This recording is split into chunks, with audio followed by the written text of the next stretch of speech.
I want to share an experience of a long period of deep thinking and then sudden insight. I was testing a valve for pressure vessels, drawing all kinds of curves in a laboratory at the University of Toronto. And then one day, running after a streetcar on Bloor Street, when I was jumping to grab the handle to get into the streetcar, I actually had an insight. And I ran back to my office and I invented a new type of valve, twice as performing as all the previous models. So I wanted to mention what a fantastic joy it is, when you get that insight, eureka, it's a fantastic experience.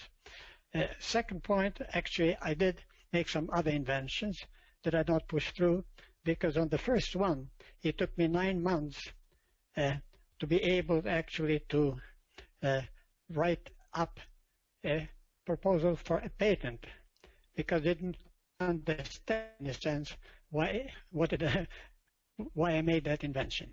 Now, the second thing, I did actually make some other such inventions, like, for example, how to type automatically the notes of the composition. Somebody's composing, and that's immediately typed on the paper, appropriate paper.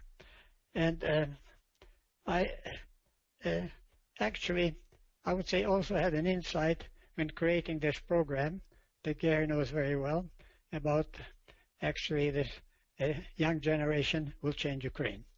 But the second thing that I wanted to do is to mention, and I'm sure Bill knows about it, that there are ways of enhancing creativity.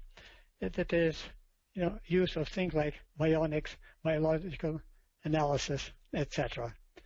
And the third thing that I wanted to say is something about group creativity or synectics. With a simple example of it is actually brainstorming, where 5 to 7 people, actually discuss a problem, an issue, and the process is such that the output of one brain is simply raw material for other brains. There's no, if you like, rejection of anything. It is just further processing in a sense. Now, there is even a book that exists, that was published a long time ago, about synectics and really how it works. Now, it's actually not very much in practice now, because it takes a special leader of the group actually to be able to lead or conduct, if you like, such a session. And that's, without exhausting my time or using my time, that's all I wanted to comment. But maybe just a little suggestion to Bill, but it may be of interest to some others too, that Chrystia Freeland, member of the new Cabinet of Ministers in Canada, wrote just a fantastic book, Plutocrats, which is a very complete, complex description of what happens when there are so many people. They're extremely rich, and yet the majority is poor. What kind of problems it creates? Well, like for United States, where actually the distance, if you like, the difference between the poor and the rich is the greatest. China is next in line, but very different than 19 other developed countries, for example.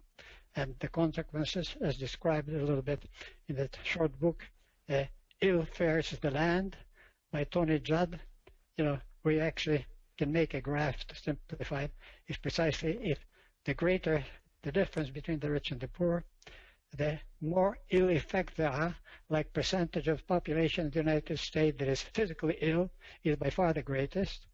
Proportion of the people there that are mentally ill is by far the greatest among the developed countries.